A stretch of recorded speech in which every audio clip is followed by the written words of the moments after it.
بسم اللہ الرحمن الرحیم۔ آج جو سوا پارہ پڑھا گیا اس میں سورہ ہود کا مابقیہ حصہ، پوری سورہ یوسف اور سورۃ الرعد کا ابتدائی حصہ تلاوت کیا گیا ہے۔ اس سوا پارے میں خلاصے کے طور پہ 7 باتیں اہم ہیں۔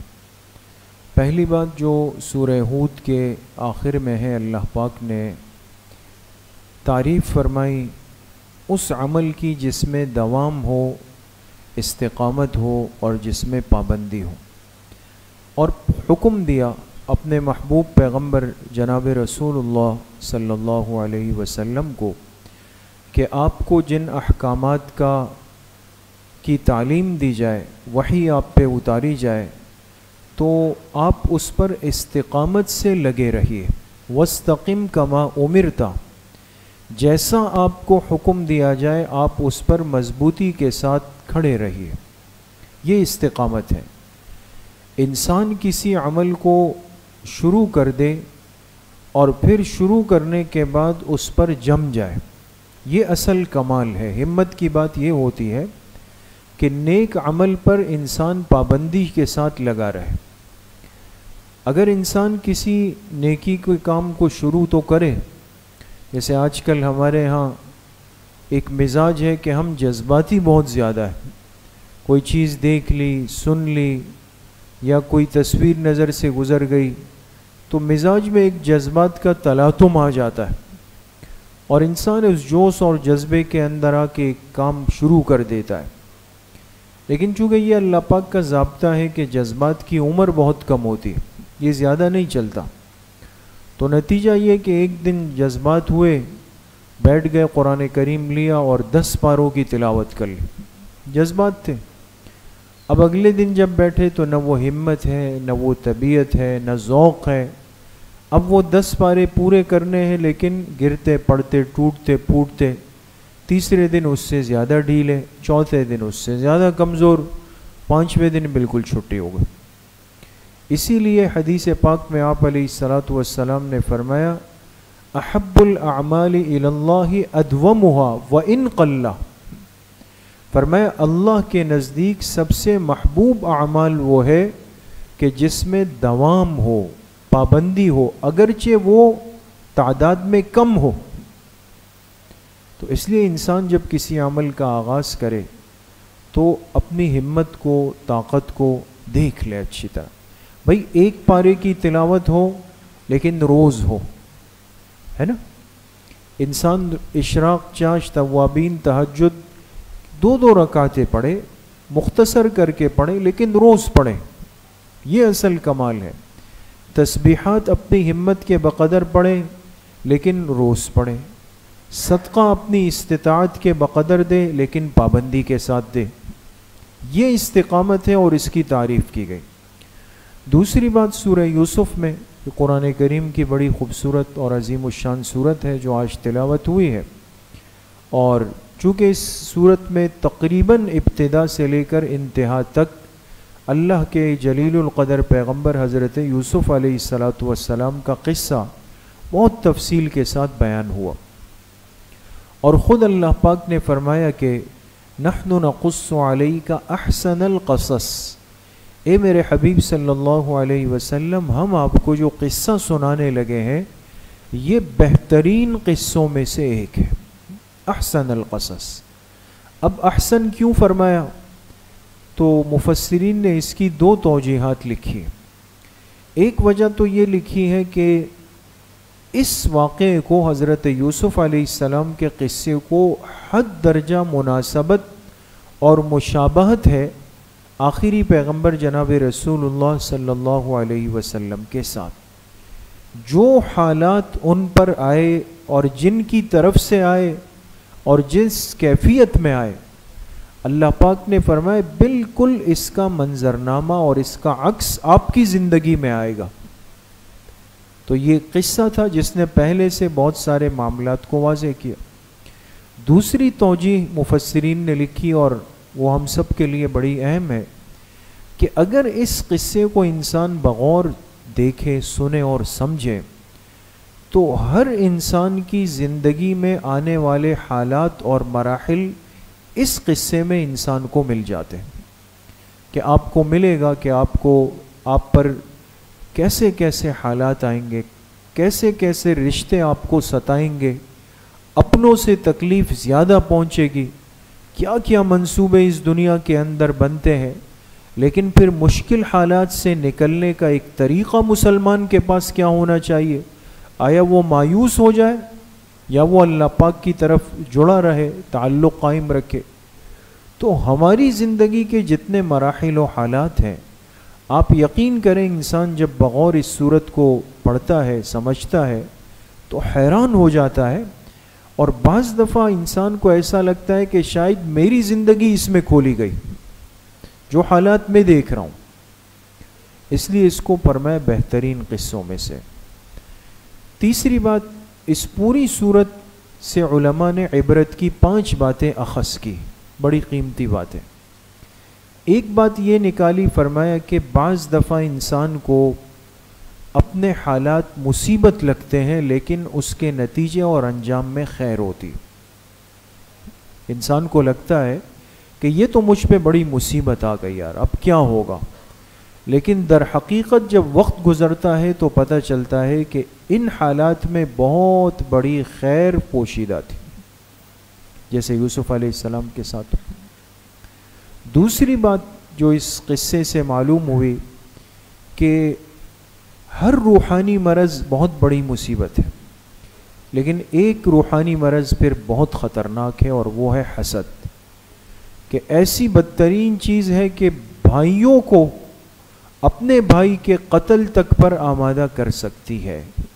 جیسے ان کے بھائیوں نے یوسف علیہ السلام کو لے جا کے ایک اندھے کنویں میں پھینک دیا تاکہ یہ مر جائے۔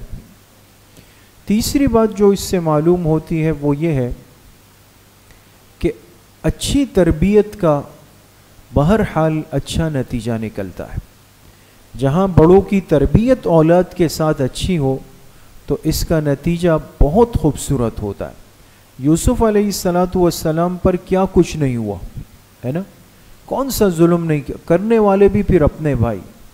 آپ بتائیں اس موقع پہ انسان کے دل کے جذبات کہاں تک جاتے ہیں، لیکن ماں باپ کی تربیت تھی تو جب وہ وقت آیا کہ خود بادشاہ بن گئے اور بھائی سامنے قیدیوں کی طرح ایک کیفیت میں آ گئے، مجرم بن کر آ گئے، اب چاہتے تو سب کچھ کر لیتے، لیکن تربیت بولی یہاں پر اور کہا لا تثریب علیکم اليوم، کہ آج تم پر کوئی الزام نہیں، اللہ کے لیے سب معاف ہو۔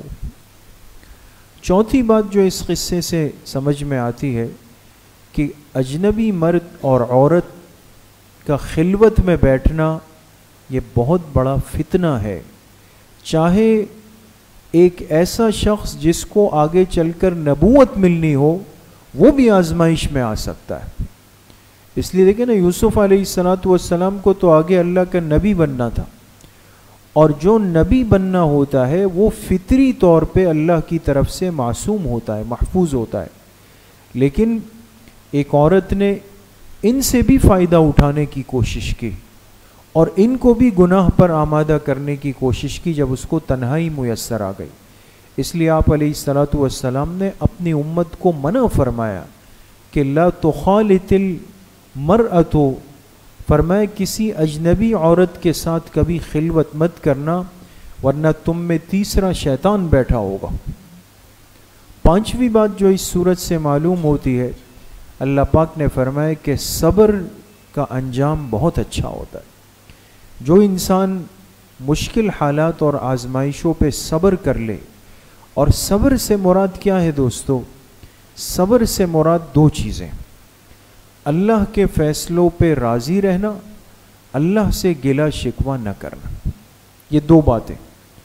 انسان جب صبر کی کیفیت میں آ جائے تو فرمایا کہ انہو من یتقی ویصبر فإن اللہ لا یضیع اجر المحسنین، ایسے بندے کا اجر اللہ کبھی ضائع نہیں کرتے، یہ ضائع نہیں ہوگا یہ بندہ کبھی بھی، اس لیے صبر بہت بڑی نعمت ہے۔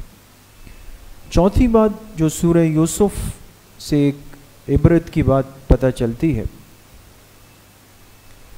کہ انسان وہ چیز جو حالت نوم میں یعنی نیند کی حالت میں انسان کبھی خواب دیکھ لیتا ہے. اب دیکھیں جو خواب ہے جس کو عربی میں رؤیا کہتے ہیں، رؤیا. اب یہ جو خواب ہے اس کی حیثیت اور اس کی حقیقت کیا ہے؟ انسان جس دنیا میں رہتا ہے، ہم جس دنیا میں ہیں، یہ عالم ناسوت ہے. عالم ناسوت، نون الف سین واو تا، یہ ناسوت ہے. اچھا، جب ہم خواب میں چلے جاتے ہیں اور اللہ پاک اگر چاہے کہ میں اپنے اس بندے کو یا اتنے بندوں کو اس نیند میں خواب دکھا دوں، تو وہ خواب کہاں دیکھے جاتے ہیں؟ عالم ناسوت میں نہیں، بلکہ فرشتے اس بندے کی روح کو لے جاتے ہیں عالم مثال میں. عالم، اور ہم رہتے کہاں ہیں؟ عالم. خواب دکھانے کے لیے ہمیں کہاں لے جاتے ہیں؟ عالم، یہ یاد رکھیے گا دوست، عالم مثال میں لے جا کر اس بندے کو خواب دکھایا جاتا ہے، اور جب وہ خواب دیکھ لیتا ہے پھر عالم ناسوت میں اس کو لایا جاتا ہے. اب یہ صبح اٹھتا ہے یا جب بھی اٹھتا ہے تو اس کے ذہن میں کبھی وہ خواب یاد رہتا ہے اور کبھی یہ اس کو بھول جاتا ہے. اس طرح ہوتا ہے نا. اب جو خواب انسان نے نیند کی حالت میں دیکھا، اس کو نہ تو انسان مذاق بنائے، نہ انسان اپنے دیکھے ہوئے خواب پر اپنی زندگی کو موقوف کر دے. آج دیکھیں ہم نے یہاں دونوں جگہ ٹھوکر کھائی ہے. بعض لوگ کیا کرتے ہیں، مستورات میں ذرا زیادہ ہے، مرد حضرات میں بھی، کوئی خواب دیکھ لیا، اب ٹینشن لے لیجیے، پریشان ہو گئے، جی میں نے تو فلاں کو دیکھا کہ وہ مر چکا ہے، میں نے اپنے آپ کو دیکھا کہ میں مر چکا ہوں یا مر چکی ہوں، میں نے جی فلاں کو دیکھا کہ وہ آیا اور اس نے مجھے یہ کہا. اب پریشان ہو گئے اور یہ لگا کہ جی زندگی پتہ نہیں کیا ہونے والی.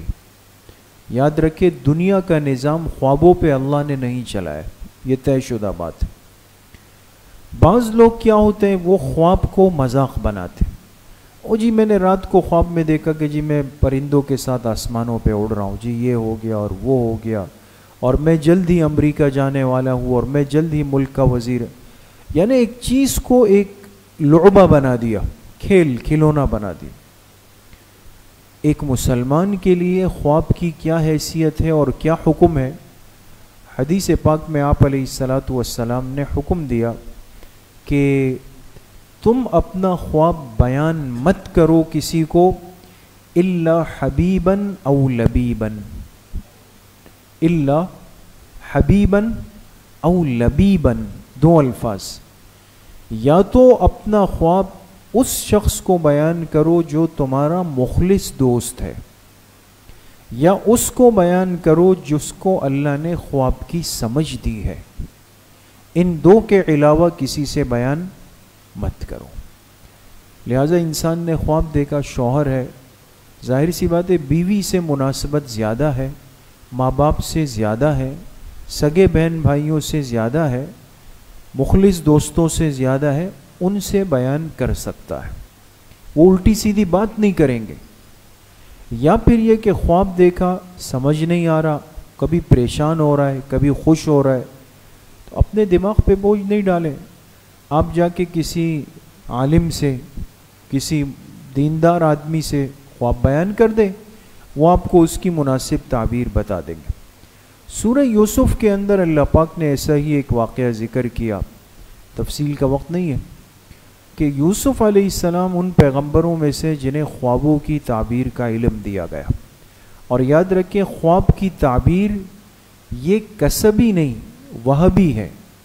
کسبی کا مطلب یہ ہے کہ جیسے مثال کے طور پہ آپ نے کہا یار مجھے حدیثیں یاد کرنی ہے، اللہ کے 99 نام یاد کرنے ہیں، 10 صورتیں یاد کرنی ہے، تو بھائی کر سکتے ہیں نا، یہ کسبی چیز ہے. ایک چیز من جانب اللہ عطا ہو جاتی ہے، اس میں انسان کا کوئی اختیار نہیں. یہ خوابوں کی تعبیر کا علم کسبی نہیں، یہ وہابی ہے. یہ گنے چنے لوگ ہوتے ہیں ماحول میں جو جانتے ہیں، اور ضروری بھی نہیں کہ وہ آدمی کوئی عالم ہو، کوئی مفتی ہو، کوئی بہت زیادہ دیندار ہو. بعض دفعہ عام لوگ ہوتے ہیں دوستو، عام سے لوگ دنیا کے، اللہ ان کو یہ علم دے دیتے. بڑی عجیب و غریب واقعات بھی. یوسف علیہ السلام جیل میں تھے، 2 قیدی ان کے ساتھ آئے. انہوں نے ان کو کہا کہ ہم نے خواب دیکھا ہے رات کو. اچھا جی کیا خواب دیکھا؟ ایک نے کہا کہ میں نے خواب دیکھا کہ میرے ہاتھ میں انگور ہے، میں انگور نچوڑ رہا ہوں، اس کی شراب بنا رہا ہوں اور وقت کے بادشاہ کو پلا رہا ہوں. دوسرے نے کہا کہ میں نے خواب دیکھا کہ میرے سر پہ ایک خوان، ایک تھال ہے جو روٹیوں سے بھرا ہوا ہے، اور میں راستے میں جا رہا ہوں اور پرندے اڑ اڑ کے آتے ہیں اور اس روٹی سے نوچ نوچ کے اڑ کے چلے جاتے. تعبیر بتا دیں. یوسف علیہ السلام نے پہلے سے کہا کہ بھئی تمہاری تعبیر تو بہت اچھی ہے، خواب بہت اچھا ہے، جلد ہی تم قید سے رہائی پاؤ گے، بادشاہ کے دربار تک پہنچو گے اور بادشاہ کے مقرب بندوں میں شمار ہو جاؤ گے. دوسرے سے کہا تمہارا خواب تو بہت نامناسب ہے، تم جس جرم میں آئے ہو اسی میں سزا ملے گی، پھانسی پہ لٹک جاؤ گے اور کئی دن تک تم لٹکتے رہو گے یہاں تک کہ پرندے تمہارے جسم کو نوچ نوچ کے کھا لیں گے. اب پہلا والا تو بہت خوش ہوا اور جو دوسرا والا ہے اس کو تو پریشان ہونا تھا نا. تو جب اس نے اتنی بری تعبیر سنی تو دوسرے نے کہا کہ جی میں تو جھوٹ بول، میں تو مذاق کر رہا تھا. اب کہانی موڑ دی کہ جی میں تو مذاق کر رہا تھا. تو حضرت یوسف علیہ السلام نے فرمایا کہ سچ تھا یا مذاق تھا، تعبیر تو پوری ہو کر رہے گی. اس لیے فرمایا نا نہیں سنا انسان خواب کسی کو سنا دیا، اس نے کچھ بول دیا اپنی طرف سے، تو یہ صحیح نہیں ہے. 5ویں بات سورۃ الرعد میں اللہ پاک نے مشرکین کا یہ اعتراض کہ مرنے کے بعد کی زندگی، اس کو کہتے ہیں بعث بعد الموت، مرنے کے بعد دوبارہ زندہ ہونا. مشرکین کہتے تھے کہ یہ تو بالکل عقل کے خلاف بات ہے. کون سی بات؟ بعث بعد الموت. کہتے تھے یہ خلاف عقل بات ہے، یہ عقل ہی تسلیم نہیں کرتی. اللہ پاک نے ان کا جواب دیا اور عجیب جواب دیا. فرمایا بعث بعد الموت کو نہ ماننا یہ عقل کے خلاف ہے. بات سمجھ میں آ گئی؟ انہوں نے کہا کہ اس کو ماننا عقل کے خلاف ہے. اللہ پاک نے فرمایا اس کو نہ ماننا عقل کے خلاف ہے. کیوں؟ اس لیے کہ یہ انسان جو آج یہ کہہ رہا ہے کہ بھئی مرنے کے بعد زندگی کیسے ہو سکتی ہے، یہ تو عقل نہیں مانتی. اس کو تھوڑی دیر کے لیے یہ سوچنا چاہیے کہ اس کی کل عمر کتنی ہے.